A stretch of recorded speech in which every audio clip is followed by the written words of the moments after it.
Can you biohack your life?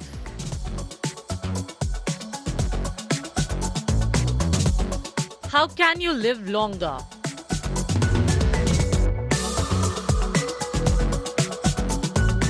How well is India prepared for the silver surge?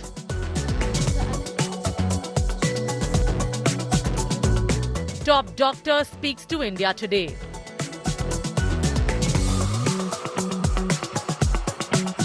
Longevity hacks and myths busted.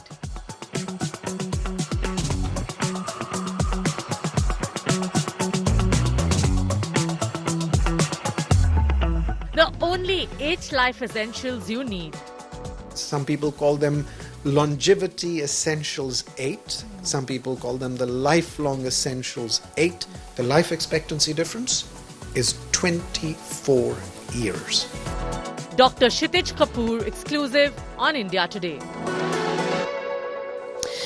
So I'd like to ask you about precision medicine, and particularly in the context of cancer patients in India, and also the use of artificial intelligence and how a diagnosis has changed and how treatment has changed over the last few months or so. Yes, well, you're raising a number of issues. So let me break them down into 2 things because they're separate. One is precision medicine, which existed before artificial intelligence and will continue to do so. And the other is, of course, what will artificial intelligence do for health? So let me first explain what precision medicine is. Because for a very long time, we've always been making a diagnosis and offering a treatment. That was just medicine as usual. We used to call it evidence-based medicine, that you make the correct diagnosis and you treat. So what changes in precision medicine? What changes in precision medicine is that a diagnosis, like breast cancer, gets broken into smaller entities.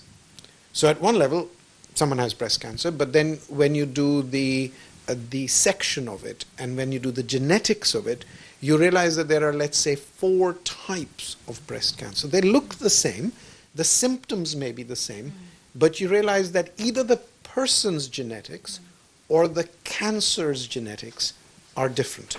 And then the treatment is targeted based on that. And the point of doing that is that you get better outcomes.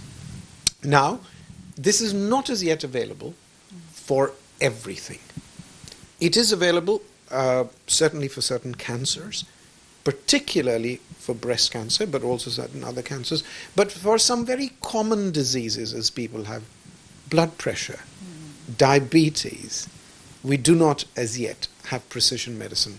But the hope is that this principle of using your genetics to guide your treatment across a big diagnostic category like blood pressure or heart disease will lead to better treatments. And we hope that they'll keep coming.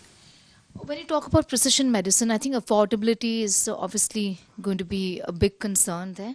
How expensive, if you could just, I'm not asking you for numbers. Can I give you a scary figure? The latest new medicine that has come for a brain disease called metachromatic leukodystrophy. The name doesn't matter. A single treatment for one person for that disease costs $4.5 million US. So look, this is ridiculous. No person can afford it. Even in the United States, where it is being offered, it is only offered in the context of insurance. And the only reason the insurance companies can afford it is because it is a very rare disease. Now, almost by definition, what happens in precision medicine is that the number of patients for whom that drug can be used is smaller. So you see, if I'm saying that we're breaking up a big disease like blood pressure into smaller segments, almost by definition it means that if I develop a drug for this condition, it'll apply only to a small people. So therefore the economics for the drug companies then mean that their drug can only be used in a smaller segment. What that automatically leads them to do is to then raise the price to make the research and development worth it. So at one level, you're getting much targeted treatment. At the other level, the cost of developing that drug per person goes up. Now, 4.5 million is a ridiculously extreme example, but yes, precision medicine is getting costlier. You hope it is getting more effective. So what you're hoping is that in the fullness of time, the cost-effectiveness ratio is still good, but time will tell.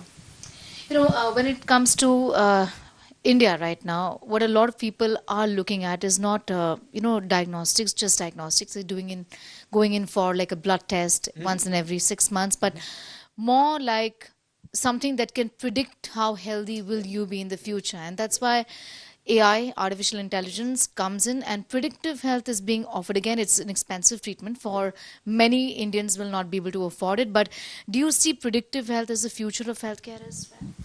So the question is, can we, based on your genetics, can we, based on knowledge of your lifestyle, make predictions? Absolutely, we can. Some of these things are very simple. If I just ask someone a question about the family history of diabetes, I can actually make a prediction that if their parents both have diabetes, they have an 8 to 10 times elevated chance of having diabetes. So at some level, even before the new predictive medicine, just by asking questions, we could actually make predictions. Now we're doing detailed genetics, and then pairing that genetics with a lot of other tests. Our ability to predict has definitely gone up. The question is, can you change the outcome? And there the answer is still emerging. Because two things happen. Once we know that you have a very high risk, we can't change your genes, so that can't be changed. What can be changed is lifestyle factors. So what is being found in the early, this is still early, in the early development of predictive medicine, is that you are able to predict. You can even tell people about the things they should modify. But the modifiability of those things, or if you flip it the other way around, do people actually go and modify those behaviors? Do those people actually go and modify their diet for any length of time? Because the predictions might come in that eat less meat, don't drink, have 5 vegetables a day. And when you look at the evidence, people do it for the first week, then less over the next month, and then they go. So are we able to predict? Yes. Potentially, if people change their lifestyles, would that lead to improvement in health? What is the evidence at large scales that people change their behaviors because of predictive medicine? It's in the early stages. All right, very interesting. I also want to ask you something that we've been looking at very closely. I don't know if it is okay to call, instances of forgetfulness, dementia. A lot of people joke about it as well, But do you think that early onset of dementia is a reality and that a lot more people are getting affected by it? What are the reasons and what can be done? Because I think a lot of people have these questions about how can I prevent it? Can it be prevented? You're right. So first is early onset of dementia a reality? Yes, of course it is. It's almost by definition. So usually everyone doesn't get dementia, but people who get dementia, things like Alzheimer's disease, often the age of onset would be around 70 plus. And after 70, with every extra year you live, the risk that you might get Alzheimer's keeps rising. And some people think that in some databases, by the time you reach 90, that number might even be 1 in 4. So first of all, it's a common thing that happens, but usually the risk starts rising 70 onwards. Now, there is a much smaller subset of people who in their 50s and 60s start developing the same disease, and that's what's called the early onset of dementia. If the question is dementia in general creeping earlier? Like, are people getting dementia earlier and earlier? No, there's not much evidence that that is happening. What is happening is that our detection systems are getting better. So previously, many people who have real early onset dementia might just have escaped diagnosis for 5 to 10 years. They might have gone from one post to another pillar without really getting a diagnosis. Now, as systems are improving, better tests are coming, MRIs becoming more widely available, someone will nail it earlier. But we don't have much evidence that dementia itself is getting younger and younger in a way.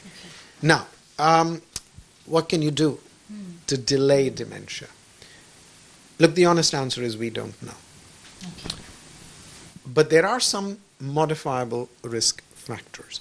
So the biggest thing is that one modifiable part of dementia is dementia that's related to blood pressure and strokes. So the degree to which you take care of your cardiovascular health, you are actually decreasing the chance, not of Alzheimer's disease, that's one kind of dementia, but the vascular dementia, which is the dementia because of changes in blood supply to the brain. So anything that improves your heart health, taking good care of your heart, in some sense decreases the chance that you'll have vascular dementia. So that's certainly something modifiable. Then, to tell you the truth, almost every day in the newspaper, you'll see an article saying, exercise delays the risk of dementia. Crossword puzzles delay the risk of dementia. 2 cups of coffee decrease the risk of dementia, and next week it'll be 2 cups of coffee increases the risk of dementia. Honestly, I'm also in the age group now that I think about these things. I think my advice would be just generally healthy lifestyle. At this point in time, there is no specific evidence that doing crossword puzzles a lot, if you haven't done it in the rest of your life, is suddenly going to change your dementia. So what are the things? So the things that matter, smoking. Essentially, it's not less, no smoking. Alcohol, minimally low. Beyond minimally low, it's hard to say what's the safe level. Diet, as per the usual dietary guidelines of healthy health. Very important, sleep. And the other thing that's very important is social connectedness. Now, often it's within family, but within community. But it's generally seen that people who are conforming to all of these things, and then of course taking care of their heart health and diabetes, which are the other 2 risk factors that you can do something about. So that's on the medical side, that you do with a doctor, but the rest of the stuff you can do at home. And I hope somewhere there I said exercise. Yes, you did. So regular exercise, a good diet, no smoking, minimally low alcohol and no more, good sleep, and social connectedness. And the last part is mental health. There is strong evidence that people who develop things like depression in their 50s and 60s have a higher chance of dementia in the next decade. So the degree, now, you can't just prevent depression if it's coming your way, but you can certainly detect it early and get it treated. Since you spoke about depression, I also want to ask you, in India, as we know, it's a big taboo. It's like we don't discuss it. We don't talk about it. It's brushed under the carpet, and what should be done? Because the awareness levels are low and there's a stigma attached to it. So this is a huge concern. Yes. So I think the first thing, there is a sense that, in India we don't talk about it, but the rest of the world everyone talks about it. This is just a matter of time. I've had the privilege of being a psychiatrist in 4 continents. I've seen it in different ways. In the 1980s, even in the West, people did not talk about it. This issue of stigma was alive and well. The way it changed there is some very high-profile politicians, journalists came out and talked about their depression. And that's what gave people the license to talk about depression outside of the family and to call it that. Previously, people gave it all sorts of different names. So the first thing is the stigma to this has been universal. It changes. In the West, I would say the change has been much greater, but not entirely gone. But there have been some high-profile incidents, politicians, sports stars who've owned up to their mental illness. But people, when they see that, yes, these people had mental illness, but they still went on to perform. Exactly. It just changes the way. So I hope that journey will happen in India too, but it'll take time. The other journey is the young people. The young people everywhere around the world, because the young people, by which I mean the generation of social media, they're much more connected to an international dialogue than the generation who are now in their 40s, 50s, and 60s. because while we got social media, we didn't get it while we were formative. For the young people, the language they speak is pretty international about issues of mental health, and they are much more open to it. So I think this will change, particularly amongst the educated class, particularly amongst the class that is linked to the world social media. And then, of course, the real challenge will be that when we start understanding, appreciating, exposing the scale of these issues, then you need interventions and treatments. And that is a big challenge. My last question to you has got to do with this worldwide obsession about longevity. India is also doing a lot of work in this direction, including AIMS. I want to ask you, how do you look at this issue? Is it realistic? Is it normal to want to live beyond 100? And in India, while we have an aging population, the concern is about the quality of life once they are past 70. That's also a big concern, because living long is not enough. Living healthy years is more important, I think. So what do I think, sir? Well, I'm also now in the age where I'm thinking about longevity. So let's put this in perspective. The average life expectancy around the 1950s used to be 50. In India, probably even slightly lower than that. The world has seen huge increases in life expectancy. And in the West, after the Second World War, so 1950s, life expectancy just kept increasing every decade. It just kept increasing to where it got to about 80.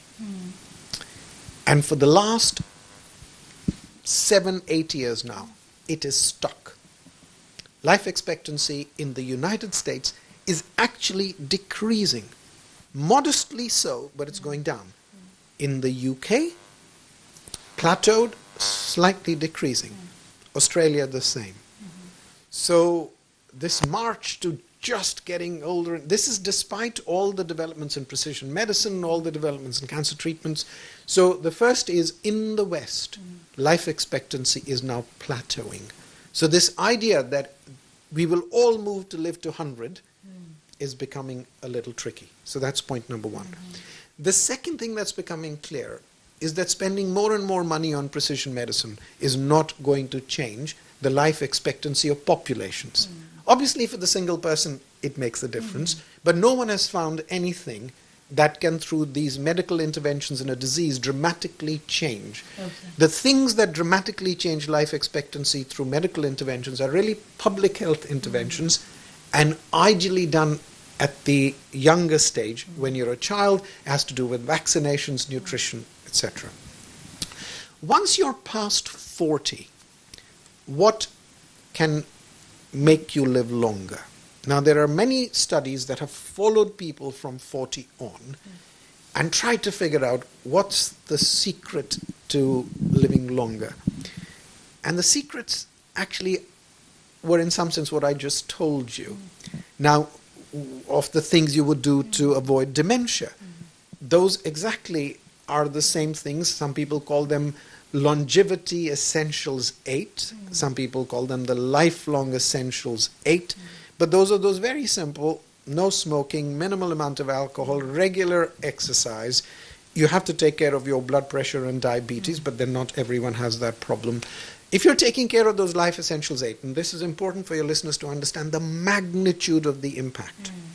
So let's say someone gets all of those 8 right, and someone gets all of those 8 wrong. In other words, I'm not saying they're alcoholic, but they drink a lot of alcohol, they smoke a reasonable number of cigarettes and things like that. The life expectancy difference is 24 years. So these 8 simple things can have a dramatic impact. Now, I'm talking extremes. I'm talking someone who was 8 positive and someone who's 8 negative. Most of us are likely somewhere in between. The last one comes to, are there specific interventions? Some nutraceutical, some vitamin, or something like this which can change your telomeres, or it can change your chromosomes, and you live to be 105? No.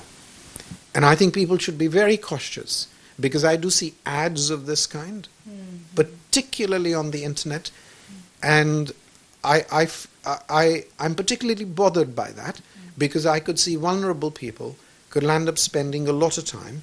I mean, most of these things I would say would be wasteful rather than dangerous, but at the moment there is really no claim that other than these sensible things that we've talked about, that there is anything that you could take with the express purpose of just living longer that works. So biohacking essentially is a fad, something that Brian Johnson has been doing.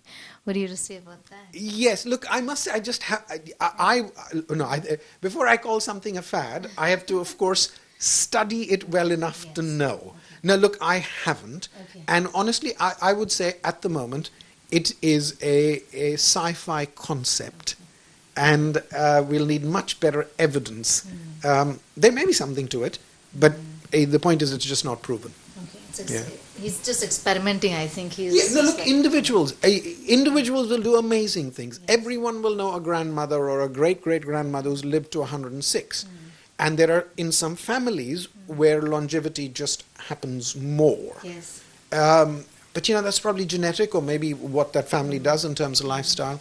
But in terms of an intervention, can you start taking, I don't know, creatinine or something like that, which will make sure you live 5 years longer? No. But Life's Essentials 8, yes. It was a great conversation. Thank you so Thank much. you. Thank you.